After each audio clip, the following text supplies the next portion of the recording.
All right, welcome to semester 2. We're going to start chapter 8, and chapter 8 is all about what confidence intervals. So we're actually going to start being able to make decisions about some claims that are made.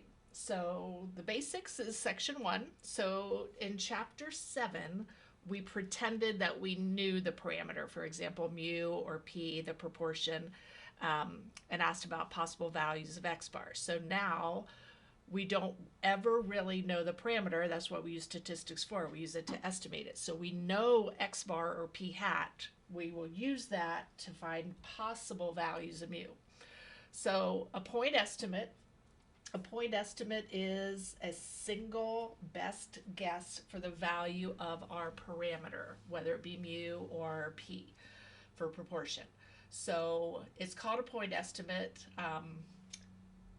First of all, it's an estimate because, and again, it is a single value on the number line. However, it is almost certainly not correct. We're only estimating it. So a confidence interval is an interval of values. There's a little cartoon here, which we'll also talk about the confidence level. So Garfield's watching the weather. The forecaster says the high temperature will be between 40 below zero and 200 above zero. So of course it's going to be in there. So the guy's never wrong. He's always good at predicting the temperature, but then that net is so wide that of course they're going to capture the temperature. So logic about confidence intervals: the distance from the sample, from the statistic to the parameter, is the same as from the parameter to the statistic. So again, on a number line, the difference between them is the same. And remember our 68, 95, 99.7 rule. So 95% of our samples means that our statistics should be within 2 standard deviations of the mean. So again, that 2 standard deviations is our 95% of the time in a normal distribution. So therefore, in 95% of all samples that we could create, that the parameter will be within 2 standard deviations of our sample statistic. So what is a confidence interval and how do we interpret it? So it's an interval of plausible values for a parameter. It's the point estimate plus or minus ME, and ME stands for margin of error. You see this a lot in polling. The approval rating for something is 52% plus or minus 3 percentage points, meaning it could be 3% above or 3% below their estimate. And then the statement that we're going to use in context over and over and over again, we'll just fill in the blank in context. I am 95% confident the true, and this is either going to be the true mean or proportion, typically, whether we're working with averages or percentages. And sometimes it's a difference, is between blank, and that's the low end and the high end. Okay, so what does it mean? So these are confidence intervals. So they're all the same width, but so what we're saying is this line here is the true parameter if we knew it. So if I do one confidence interval, my interval might be from here to here. I captured it. My next interval might be, my low end might be here to my high end here. So every time that you do a sample, you're going to get different values. So you're going to get different intervals. However, they should be the same width because the sample size is the same. So all of these bars that you see are the same width, but then the minimum and the maximum are different. So again, we're only 95% confident that we captured the true proportion or mean. And I think this shows 20 or 25 examples here. So in this 20 examples, there was this one time that our confidence interval did not capture the mean. This interval was completely above the mean. So again, 19 out of 20 is 95%. So if you took many, many, many samples, you're going to capture the true proportion about 95% of the time. That's what 95% confident means. And again, we're going to do this in a couple examples where they're going to ask you to interpret the confidence level, which would be 95%, and then they're going to have you actually interpret an interval on a real problem.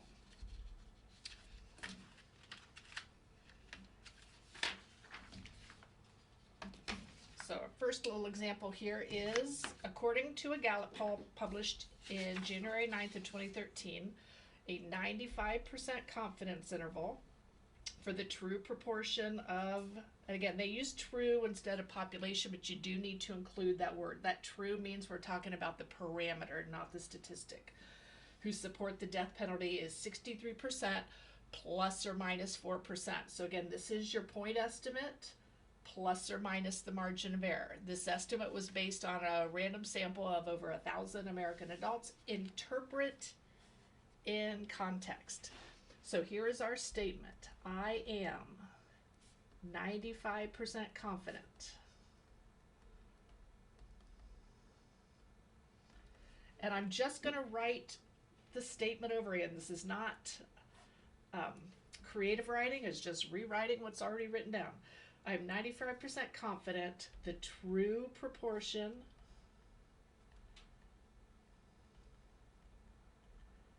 of American adults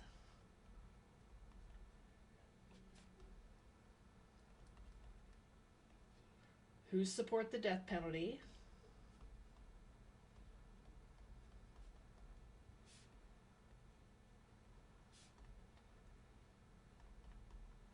is between,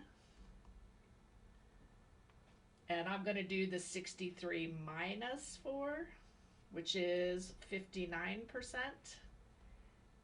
and I'm going to do 63 plus 4, which is 67%.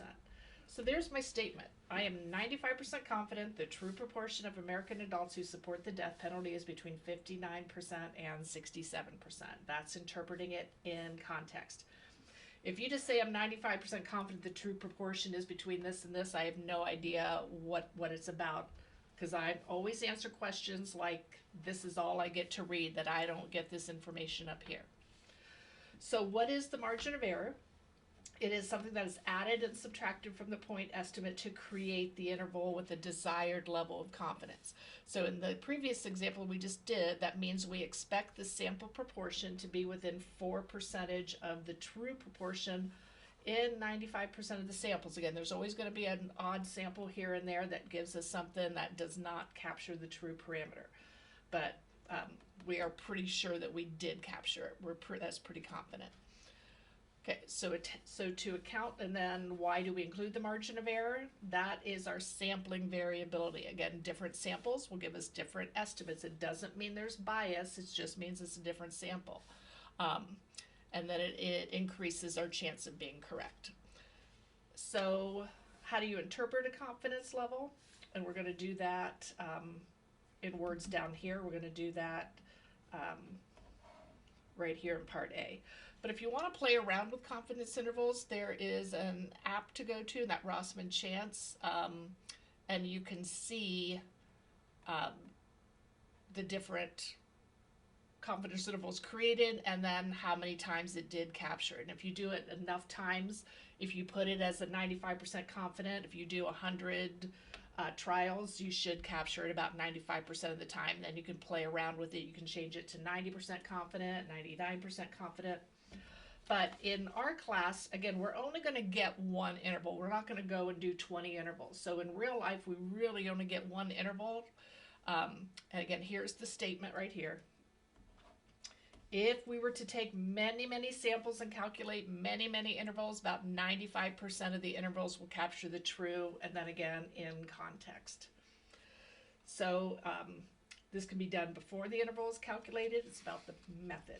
Okay, so we have a large company is concerned about its employees' physical condition, which can decrease the productivity. So determine how many steps each individual takes per day on average. So again, it's important that they did random selection, that it's not self-selected, because if it's self-selected, you might get people that are in better shape wanting to participate. So they just randomly select for a 24-hour period, and then after collecting the data, 95% confident that that's how many steps were taken. So there's our interval. So, but we're going to first of all interpret the level. What does it mean to be 99%? So again, I'm just going to repeat this statement up here. If we were to take many samples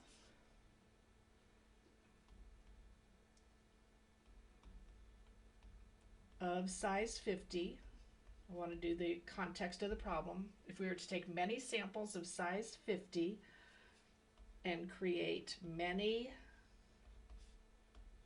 intervals,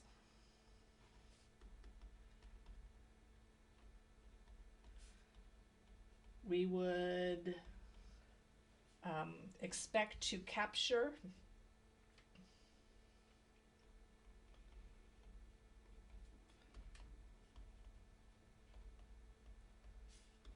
the true mean number of steps taken in a 24-hour period 95% of the time.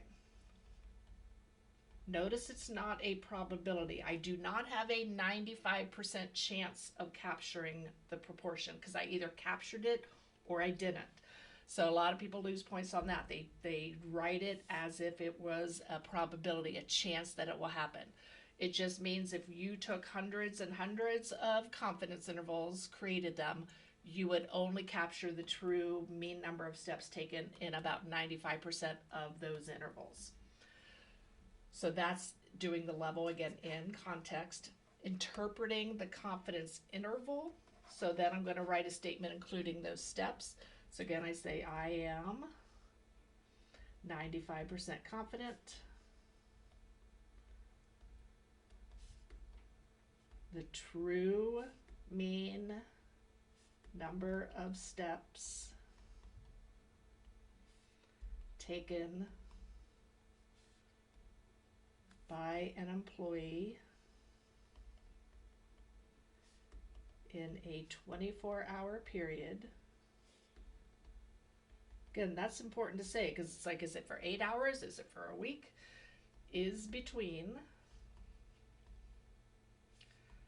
45:47 and 84:73. So there's my sentence. So what is the point estimate you use to create the interval? So again, remember it's your point interval plus or minus your margin of error. So think about it's going to be the number that's exactly halfway in between. So how do I find that? It's the average. So if I just add those together and divide it by 2, the average number of steps was 6,510. So it's just the number that's exactly halfway between those two. So again, the margin of error, I can do a couple of ways. I can subtract.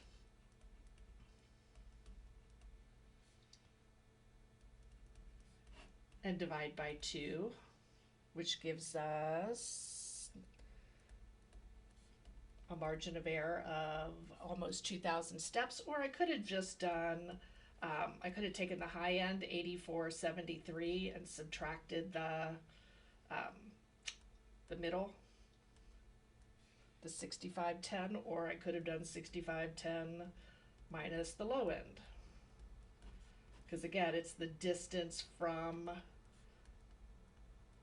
the middle to either end. So I could have done it any one of those ways. And then this is where what we actually are doing in this course. Like, yeah, that's all fine and dandy, but what does this help me determine? So recent guidelines suggest people aim for 10,000 steps per day. Is there convincing evidence that the employees of this company are not meeting this guideline on average? So think about what our interval is. Our interval is saying that many steps. So do we believe that they're reaching 10,000 steps? So is there convincing evidence they're not meeting the guideline? And yes. Why? Because the interval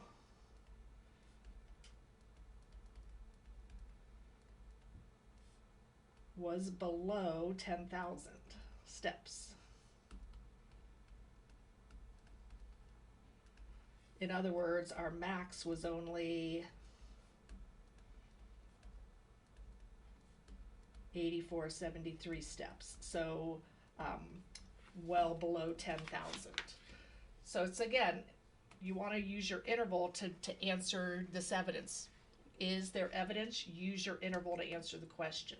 So no, it doesn't look like that company is meeting the guidelines. So if they were concerned that they were in poor physical condition, they probably need to implement some program to get people moving a little bit more. Okay, so what is the formula? And is it on the formula sheet? Yes, it is.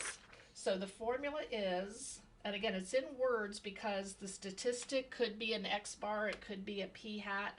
So it's the statistic plus or minus the critical value. Again, we're going to use our table to get this, times the standard deviation of the statistic. So the margin of error is this part. So the critical value times the standard deviation of this, that's our margin of error, because that's our point estimate plus or minus our margin of error. And in order to do a confidence interval and talk about evidence, we are going to have to make sure conditions are met. And we started talking about these in the last chapter. So first of all, randomness is always important. So the data should come from a well-designed random sample or randomized experiment. We want the shape to be approximately normal, so we need to verify that. If it's not given to us, again, we use the sample size for that. So we do the, if it's a proportion, we make sure that NP and N times 1 minus P are both greater than 10. Or if it's a mean, we use the central limit theorem says that N has to be greater than or equal to 30. So this is for proportions, and this is for means when we're doing mu or P. And then again, independence, so that's our 10% condition. So when sampling without replacement, the sample size should be less than 10% of the population. So that's how we check for independence. So is this on the formula sheet? Yes, it is, and it looks just like this. Okay. So how can we reduce the margin of error? And why do we want a small margin of error? And are there any drawbacks? So how can we reduce it? We can reduce the confidence level, but we're less likely to get a correct estimate. So if I go from something being this wide as 95%, and let's say I go to 90%. So what happens is I am making my bar smaller, and then if I did 50%, then maybe my bar is only that wide. So I can reduce the margin of error, but I'm also making my interval a lot smaller when I reduce my confidence level. So I am more likely, I'm going to only capture it 50% of all intervals. So I'm not real sure about what I'm stating at the end, but here I'm more confident. So that's so increasing, so you're less likely to get a correct estimate because you created a really small net. I can increase the sample size, but a drawback of that in a real study is that's going to increase the cost of my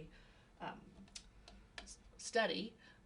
The benefit though is more precision. So I can say, if I say the temperature is going to be between 60 and 65 today, that's a smaller interval than -40 to 200, but it gives me a little more knowledge about whether to wear a jacket or not.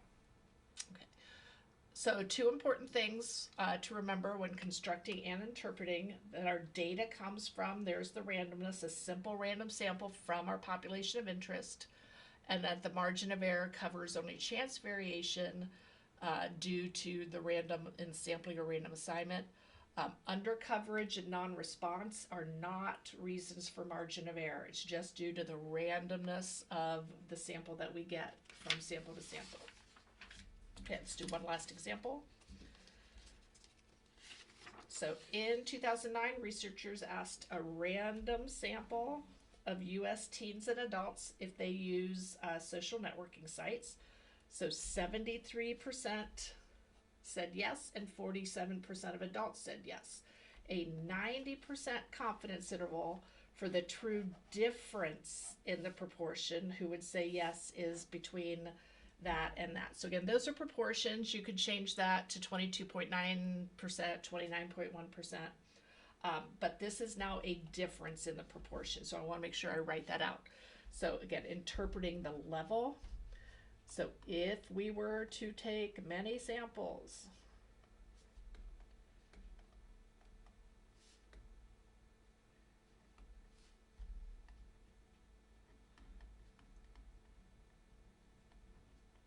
and create many intervals,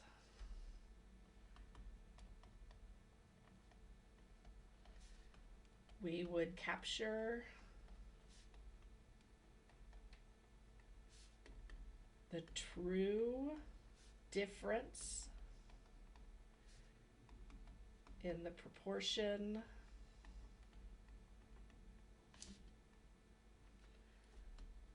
of teens and adults who would say yes to using social media. So if we were to take many samples and create many intervals, we would capture the true difference in the proportion of teens and adults who would say yes to using social media 90% of the time. So again, I'm using my statement, but I'm putting it in context. So now I'm interpreting the interval. So I am 90% confident. And say confident, don't say sure. Don't say I'm 90% sure. This is a definition, a statistical definition. 90% sure is not a statistical definition. I am 90% confident the true difference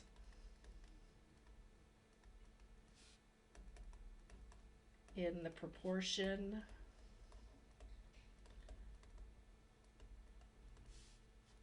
of teens and adults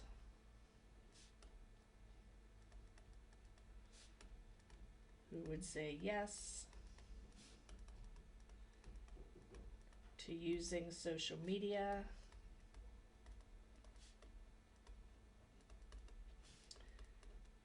is between 22.9% and 29.1%. And again, I could have kept those as proportions as well. I could have left them right in their decimal form, so that's interchangeable. But notice I'm writing the same thing over and over, so sometimes it seems redundant, but please write everything out and make it clear in context of the problem. So based on the interval, here's where we use it. Is there convincing evidence that the proportion of teens who would say yes is higher than the proportion of adults who would say yes? So when they did this difference, they did teens minus adults. So they did teens minus adults to create that interval. So is there convincing evidence? Yes, there is. Because our interval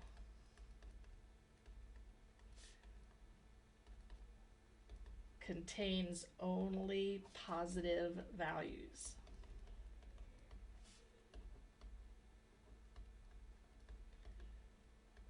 So we can say that our interval is completely above 0.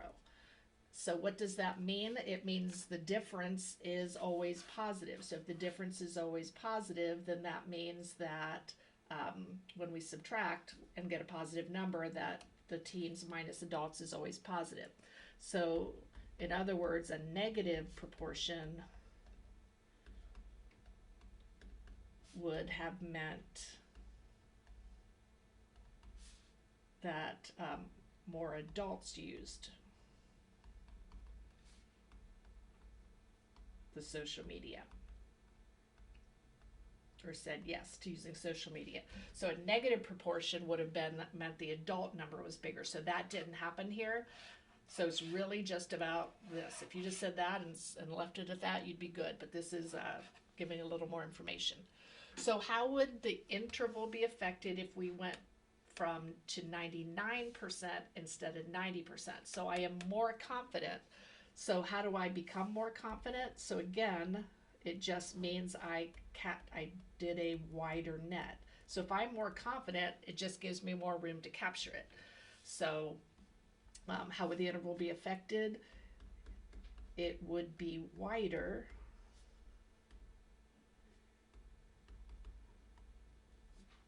um, because it's going to give us a margin of error.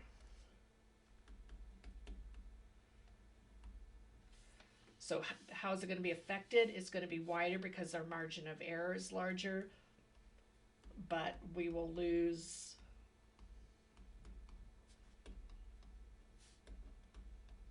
precision. Because again, I'm making this wider, so if the true proportion is down here, I missed it here, but I captured it here. But again, I might think it's up here when it's really way down there. So yes, my interval captured it, but don't think it's always right in the middle. And don't think it has to be in the middle. It just needs to capture it. It either does or it doesn't. Don't worry about where it captures it. So that is 8.1.